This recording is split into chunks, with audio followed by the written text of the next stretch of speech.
Hello मेरे प्यारे बच्चों, कैसे हैं आप सभी। आप सभी का स्वागत है नर्सिंग अड्डा 24/7 में। बच्चों, आपके लिए लेकर आई हूं मैं आज वीडियो आरआरबी पे। भाई, मेरा नाम है इमरीन कौर और आज हम मिलकर डिस्कस करेंगे कि आरआरबी में क्या क्या इंपॉर्टेंट टॉपिक्स आए थे या इंपॉर्टेंट सब्जेक्ट्स आए थे जो इस बार भी रिपीट हो सकते हैं। ठीक है भाई, जैसे आपको पता है कि आरआरबी के फॉर्म निकले हुए हैं, तो भाई अगर नहीं भरा है तो भर दीजिए। ठीक है, बाकी हम बात कर लेते हैं कि क्या क्या इंपॉर्टेंट टॉपिक्स रहे थे या सब्जेक्ट्स रहे थे। देखो, इस बार ही जो आरआरबी का पैटर्न रहा था वो बहुत ही अनएक्सपेक्टेड रहा था।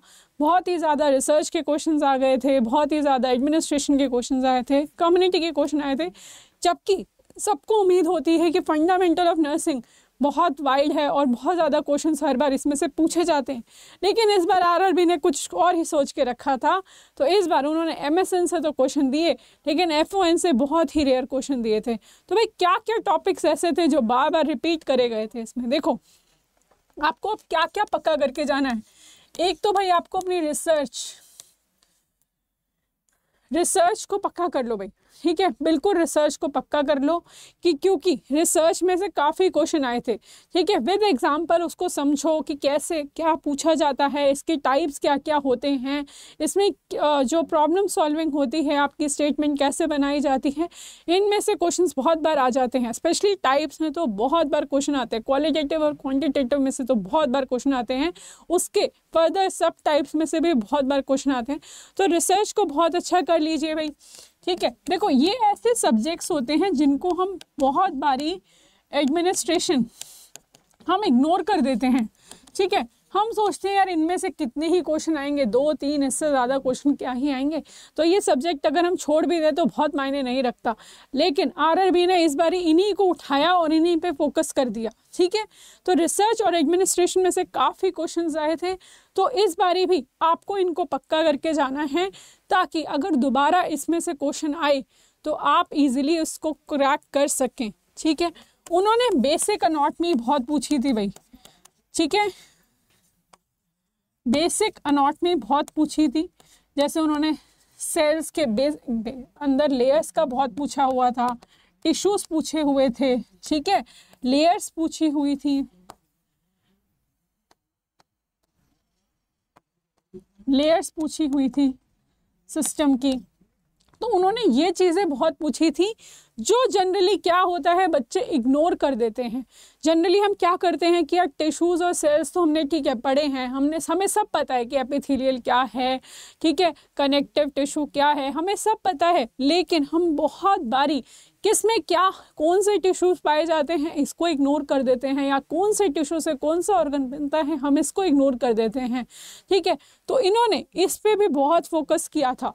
ठीक है, तो हमको इस बारी भाई बेसिक एनाटॉमी पे भी फोकस करना है, बेसिक साइंस के नाम से भी जाना जाता है इसको, तो इसको बिल्कुल भी इग्नोर नहीं करना। ठीक है, इस पे भी हमको बहुत ही ज़्यादा फोकस करना है। ठीक है भाई, और क्या आया था इसमें भाई, CHN। देखो पहले क्या होता था, कम्युनिटी हेल्थ नर्सिंग की अगर हम बात करें, पहले क्या होता था, कम्युनिटी हेल्थ नर्सिंग से हार्डली 4 से 5 क्वेश्चन बनते थे। हार्डली, जेन्युइनली बता रही हूँ, बहुत कम क्वेश्चंस बनते थे, अगर बनते भी थे तो 6 क्वेश्चंस। ठीक है, इससे ज़्यादा नहीं होता था। लेकिन अगर आपने नॉर्सेट में भी देखा हो और आरआरबी में भी देखा हो तो कम्युनिटी हेल्थ नर्सिंग काफ़ी अच्छे लेवल पे आई है। देखो, हम MSN पढ़ते हैं, ठीक है, बहुत डीपली जाते हैं, बहुत अच्छे से पढ़ते हैं, और जब हम MSN पढ़ते हैं तो कहीं ना कहीं हमारा पीडियाट्रिक भी कवर हो ही जाता है, बट कम्युनिटी हेल्थ नर्सिंग को हम बहुत बार इग्नोर कर जाते हैं, जो कि इस बार बिल्कुल भी नहीं करना, बिल्कुल भी नहीं करना भाई। कम्युनिटी हेल्थ नर्सिंग भी एक बहुत इंपॉर्टेंट पार्ट बन चुकी है आज के टाइम में। बहुत सारे कॉम्पिटिटिव एग्जाम में कम्युनिटी हेल्थ नर्सिंग से क्वेश्चंस आने लग गए हैं, और अब तो बहुत ही समय हो गया है कि कम्युनिटी हेल्थ नर्सिंग से बहुत सारे क्वेश्चन, प्रोग्राम्स में से बहुत सारे क्वेश्चन आते हैं आपके। ठीक है, आपके प्रोग्राम्स में से बहुत सारे क्वेश्चन आते हैं, ईयर्स पूछ लेते हैं आपसे। ठीक है, ईयर्स को भी लर्न करना पड़ेगा आपको, एक जगह पे लिख लो, नोट्स बना लो, कुछ भी करो, लेकिन आपको करना पड़ेगा। ठीक है, तो भाई आपका आ गया CHN। ठीक है, उसमें MSN भी आया था आपका। ठीक है, MSN भी आया था। MSN तो भाई सदाबहार है। ठीक है भाई, सदाबहार है। इसका डिसऑर्डर्स का जो है, मेनली आपको क्या देखना है, डिसऑर्डर्स का आपको जो मेन साइन एंड सिम्टम है, ठीक है, या जैसे अर्ली साइन है, इस पे ध्यान देना है, जो अर्ली साइन होते हैं उस पे ध्यान देना होता है, एक लेट साइन पे ध्यान देना, ठीक है। जो कॉमन साइन एंड सिम्टम है उन पे मत जाना, ठीक है, उनमें ज़्यादा डिटेल में मत जाना। अब जीआई में नोजिया, वॉमिटिंग, एब्डोमिनल पेन, ये सब तो सब में होता है, लेकिन अपेंडिसाइटिस में मेनली मैकबर्नीज पॉइंट में देखा जाता है, मैकबर्नीज साइन देखा जाता है, तो ये मेन है जैसे कि, ठीक है। और मैनेजमेंट में भी अगर हम बात करें तो आपका ड्रग ऑफ चॉइस, ठीक है, तो भाई क्रिटिकल मैनेजमेंट से भी आया था आपका क्वेश्चन, ठीक है, क्रिटिकल मैनेजमेंट से भी आपके क्वेश्चंस आए थे, ठीक है भाई। यानी आपका फर्स्ट एड हो गया, सीपीआर हो गया, तो इनसे भी आपका चॉकिंग मैनेजमेंट हो गया, ठीक है। जो मैनवर्स होते हैं आपके, इनसे भी बहुत क्वेश्चंस रिपीट करे गए थे, ठीक है, इनसे भी बहुत सारे क्वेश्चंस आए थे आपके। तो भाई ये कुछ टॉपिक्स हैं जिनकी मैंने फ़िलहाल बात करी है आपके लिए, कि इतने टॉपिक्स तो भैया आप, इतने सब्जेक्ट्स आपके पक्के होने चाहिए, ठीक है। बेसिक एनाटॉमी को बिल्कुल इग्नोर नहीं करना कि आप सोचो कि डिसऑर्डर कर लेंगे अगर हम MSN के तो हो जाएगा, नहीं होगा। आपको बेसिक एनाटॉमी आनी चाहिए, तभी RRB क्लियर होगा। आपको पता ही है कि इस बार तो वैकेंसीज भी, पिछली बार तो 700 कुछ समथिंग वैकेंसीज थी, इस बार तो 272 वैकेंसीज हैं, तो आपको पढ़ाई ज़्यादा करनी पड़ेगी, ज़्यादा फोकस करना पड़ेगा, आपको इन सब चीज़ों पे ध्यान देना पड़ेगा, ठीक है। तो भाई CPR बहुत इंपॉर्टेंट है, आपको पता ही है कि भाई फर्स्ट स्टेज में CPR वगैरह ये सब चीज़ें आ ही जाती हैं, ठीक है। तो बच्चों ये कुछ टॉपिक्स हैं जो RRB में काफ़ी इम्पॉर्टेंट रहे हैं, और जैसे जैसे हम रिसर्च करेंगे, जैसे जैसे हम डाटा कलेक्ट करते रहेंगे, आपको हम बताते रहेंगे कि क्या क्या टॉपिक्स ऐसे हैं जो RRB में बहुत इम्पॉर्टेंट थे, जो इस बार भी आने के बहुत ही ज़्यादा संभावनाएं हैं, ठीक है। तो हमें इन टॉपिक्स को तो आप पक्का कर लो, ठीक है। प्लीज़ जब ये टॉपिक्स आएँ तो आपके साथ ऐसा ना हो कि ये क्या हो गया, ये तो हमें पता था लेकिन हमने तब भी नहीं करा, ठीक है। एटलीस्ट ऐसा नहीं होना चाहिए आपके साथ।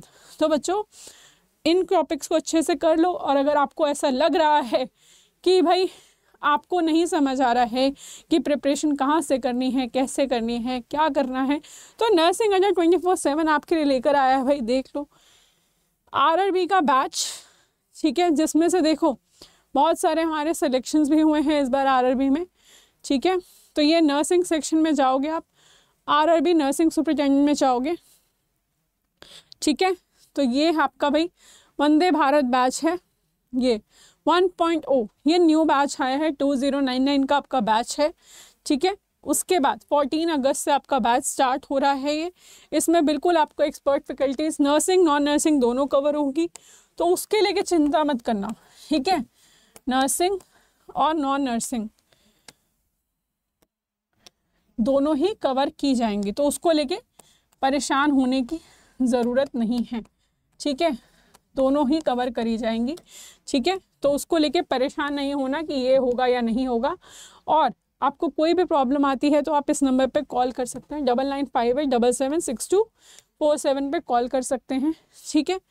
तो बच्चों इसमें आपको लाइव और रिकॉर्डेड दोनों क्लासेस दी जाएंगी, ठीक है।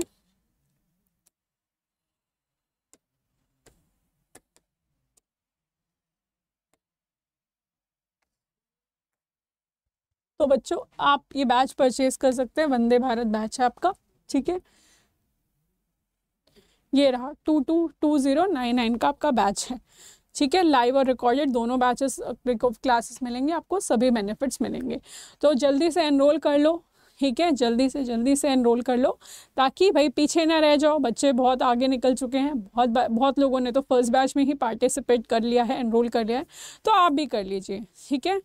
चलो थैंक यू सो मच। अब मिलते हैं अगली वीडियो में। अगर वीडियो अच्छी लगी हो तो लाइक और शेयर करना बिल्कुल ना भूलें, और चैनल को जल्दी से सब्सक्राइब करें। धन्यवाद।